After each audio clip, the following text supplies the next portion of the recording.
Good evening, creatures of the night, and welcome back to another episode of Spooky Tales. I'm your host, Reese Bowling, and today's episode is brought to you by Spooky's Fright Night, Halfway to Haunt. Today I have with me Michelle Jessie of Pagan Potions. Hello. How are you doing today? Fantastic. How are you? Doing well, thank you. And thank you for coming on. Oh, thank you for having me. So tell us a little bit about Pagan Potions. We are a candle company-ish. We're very sassy, super clean, of course. I like to make sure that everything is crazy clean. So they're 100% soy, all with essential oils. They all have herbs or stones inside to help manifest their energy. I make sure that the planets are aligned appropriately before production. Everything has Reiki in it. And then for certain candles, I do invoke certain deities. So, yeah, there's a lot that goes into them. Nice. Yeah. And when did you start Pagan Potions? A gazillion years ago.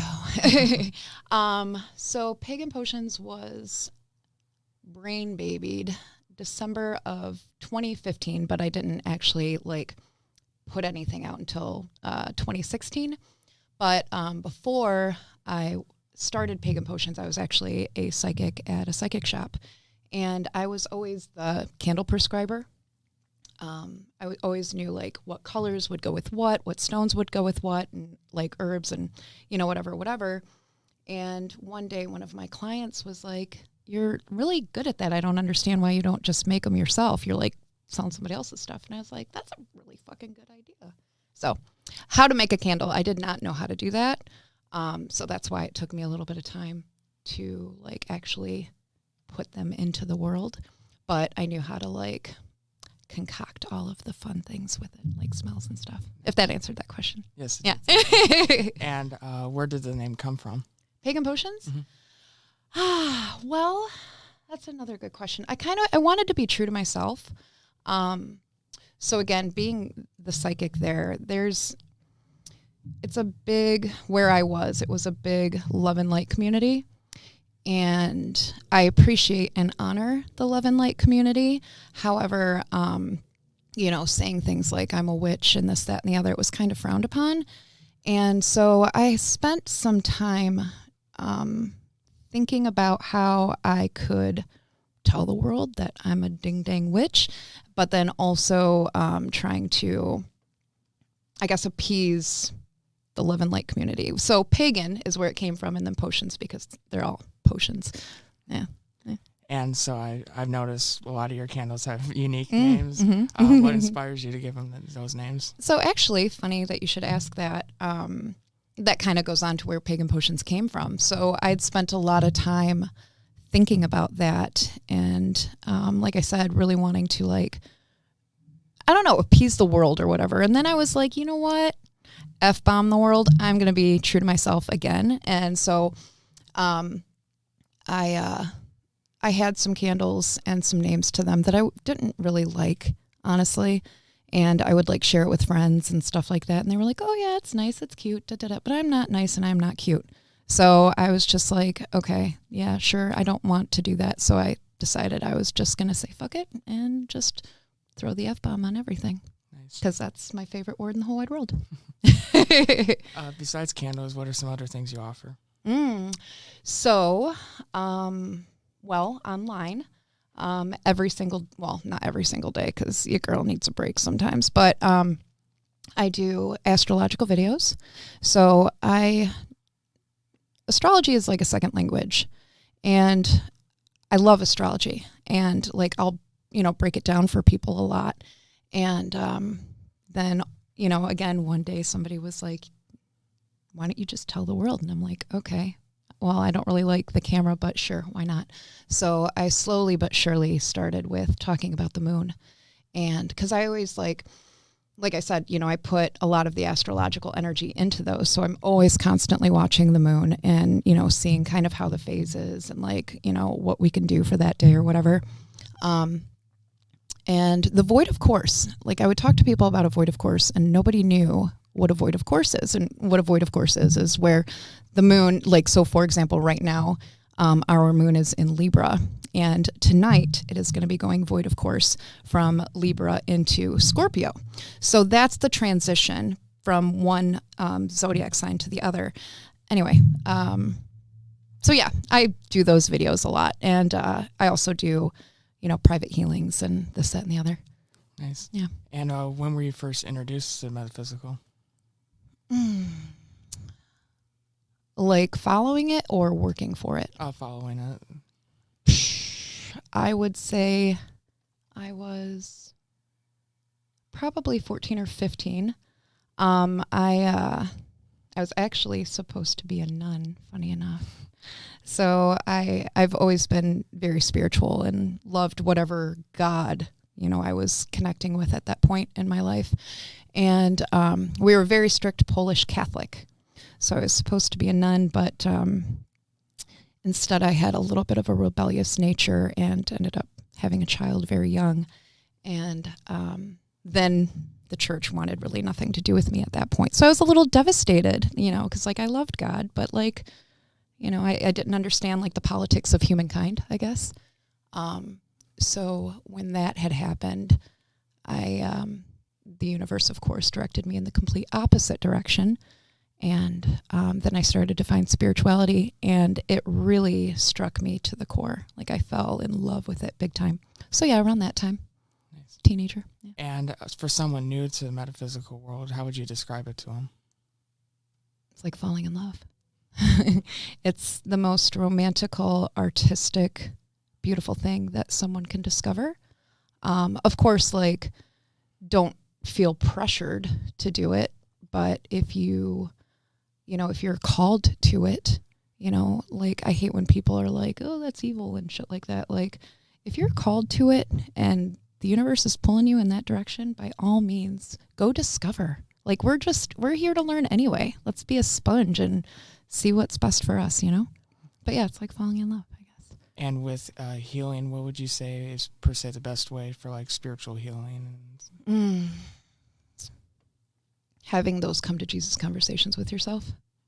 Knowing, being an ego is one thing, but putting yourself in check and awareness is key. It's always something I tell my kids and I tell everybody, so if you are aware that you're kind of being a turd, maybe it's time to just take a step back and ground and find yourself for a minute.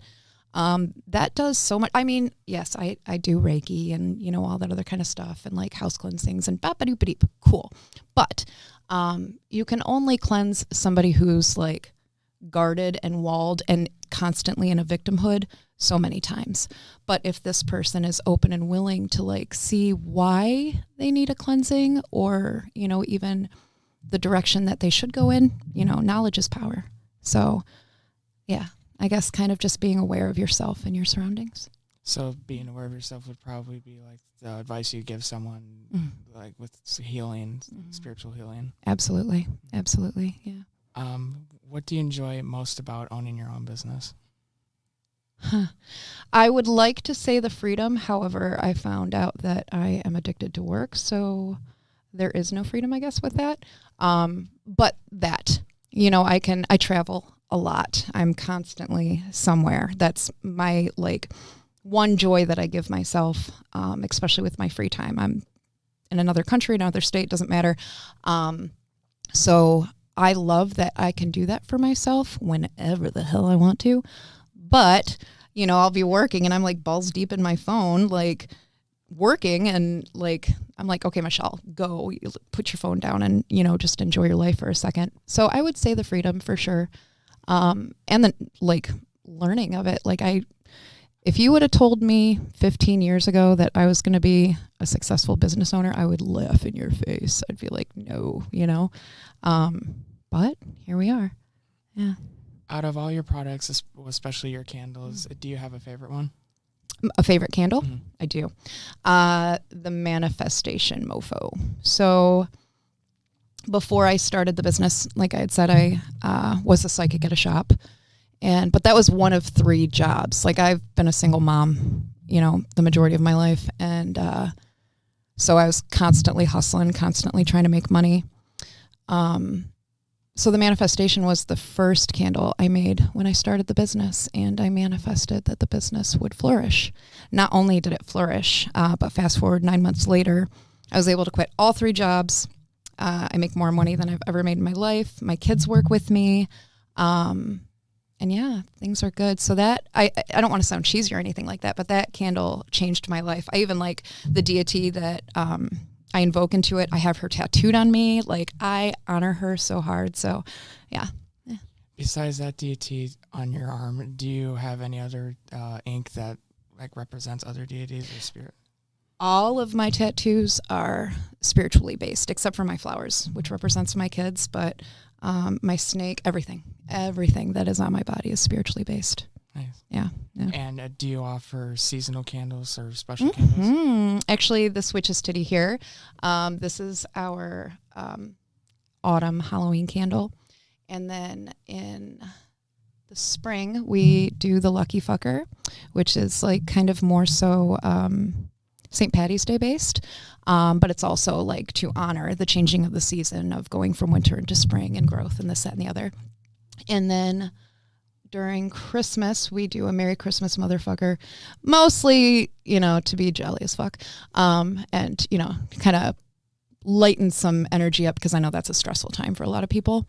And then we do the FU whatever year it is. So if somebody's had a really shitty year, they can just kind of flip the bird to that last year and move forward a little bit better. Yeah. So you would recommend lighting that one like on New Year's Eve or something? Oh, for sure. Yeah. Yeah, absolutely. And would you say this is your most popular seasonal one, or? It kind of depends. So I have two different demographics. I have a pagan demographic for sure, which I would say yes for that. That's got like tourmaline and all that shit. Like, people love that. But I also have a demographic of people who like to gift the candles to other people. And the Lucky Fucker, especially because the money candle, we have really great reviews on the money candle. And so a lot of people will get the Lucky Fucker and the money candle together. And I've heard some crazy stories with that, but they love to like gift that. So yes for that one, but honestly, I think Lucky Fucker trumps that one. I'll be honest with you. Yeah. I remember when I got this one, I believe it was at Wicked Pickens back in October of 23. And I told my sister it's like Halloween, it smells like Halloween, Yeah. I really love this one. Me too. I know. Me too. I love that one so much. When I make it, I only make a certain amount every year. But I always tend to hoard like 2 or 3 for myself. Where can people find you? So I'm mostly based out of the Eastern Market in Detroit. I'm there every weekend. I do a few random shows. Like there's, a lot of fun, bigger shows like the Trenton Street Fair and DIY Ferndale and stuff like that I do. Online too. So my online shop, I just do through Etsy. I was an Amazon, but forget all that. That's kind of a pain in the butt. So my Etsy shop, and then for the astrological videos, Facebook, Instagram, TikTok, all of the things. Nice. Yeah. And make sure to go give her a follow. Yeah. Oh, thank you. We do the F-bomb a lot, so. But I love your daily moon phase reading. Thank you. Videos. They're really cool. Thank you. Thank you. Thank you for joining us. Of course. Thank you for having me. This was awesome. Thank you. Yeah. That concludes this week's episode of Spooky Tales. Join us next week for another fantastic episode. Until then, I wish you all a very spectacular night.